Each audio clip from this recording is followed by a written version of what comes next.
Hi everybody, it's Meg from Books Off the Beaten Path, and it's time for another early morning book review. So today we will be reviewing Riley Sager's The Only One Left.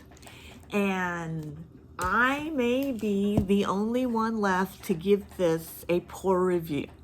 I looked on Goodreads and a lot of people really liked it. I did not. I didn't hate it though. I gave it a 3 out of 5 stars. And there will be some spoilers in this review, so if you haven't read it and you want to read it, then just click off now and go watch another one of my videos about some book that nobody's ever heard of. But I went ahead and I took the plunge because I heard a lot of good things about it. And I was sorely disappointed. So let's get into it and let's talk about it. In this story, we are following kind of a Lizzie Borden type case. In 1929, there was a horrible murder, and it was both the parents and then the daughter. And so they think the other daughter has done it, these horrible murders. They think the other daughter has done it, but they've never been able to prove it. And so they have their own Lizzie Borden rhyme for this person. And I think it goes, Leonore Hope killed her sister with a rope, killed her father with a knife, and took her mother's happy life. So yeah. So she's up living in this creepy mansion on top of a cliff.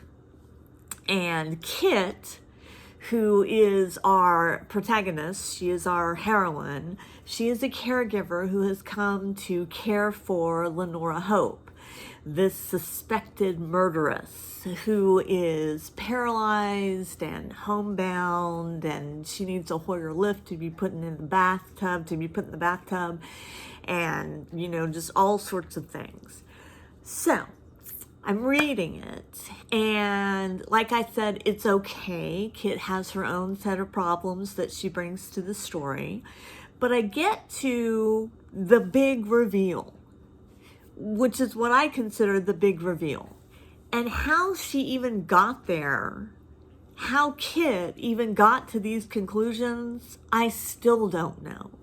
I think I could read this book and I'd have to go back and like highlight sections where she came to this big conclusion.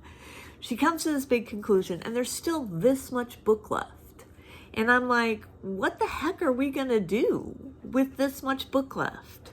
Well, that's when it gets really stupid. It's just, and then this happens, and then this happens, and it's all coincidence, and it's all these, I just couldn't take it seriously. It was just so ridiculous.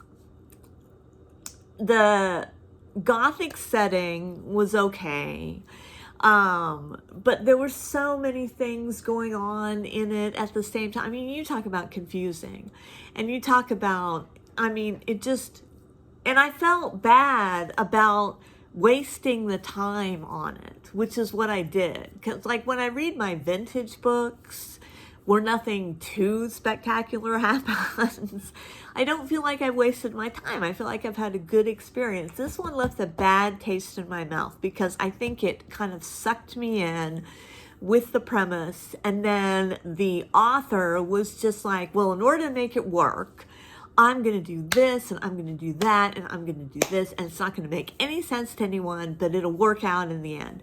And I find that a lot with modern books. Because, and I don't think it's the author's fault necessarily. I think it's the publishing industry, because the publishing industry wants that stuff fast. And when you have older books, my lovely vintage reads that I love so much, they were allowed to take the time. And, you know, not a lot happens in them. Certainly not as much as happened in this book. But anyway. Gave it a 3 out of 5 stars. I really probably should have given it a 2, but I enjoyed it coming in, so I didn't want to be, you know, bitchy. Because, you know, I can be, but I didn't want to be. Okay, so moving on, I've got 3 choices to read for my next book. 2 of them are not vintage, and 1 of them is a vintage, and I just really can't decide. So my vintage book is Junior Miss, and the San Francisco Chronicle said, if you have 2 small girls in your family, you're already acquainted with the principal subjects of Junior Miss. The very traits of personality that you thought most typical of your own family appear to be universal. So this is obviously about 2 small girls. And let me see if I can get a copyright date on it. They're not small, I think they're teenagers. 1942. So I might have to go back to my vintage just to clear my palette. But then I got Emily Wilde's Encyclopedia Fairies, which I'm super curious about because people have been raving about this. Well, they raved about The Only One Left too, and that sucked. But people have been raving about this, and I may just have to read it because I like the idea of it. And then I got Vampires of the North, or Vampires of El Norte. I read The Hacienda, which I enjoyed to a point. To a point I enjoyed it. And this is by the same author.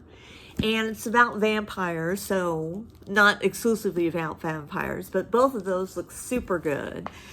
So I don't know. Should I stick with my modern reading and get these ones that I'm, inclined to take up because I've heard good things about them from other booktubers, or should I just go back into vintage and say, this is where I'm at, this is my life, this is what I love, because I do love them. What do you think? Leave me a comment in the section down below. Don't forget to like and subscribe. And I am just so excited to be moving into the winter months because it'll be more time for reading. I'm starting a new job on Monday, so I'll have to give you all the heads up on that, which I'm very excited about. I loved my old job. It wasn't like I was disgruntled or anything like that, but I am getting ready to start a new job. And I don't know, it's going to be exciting. So thanks so much for watching, and I will check you later.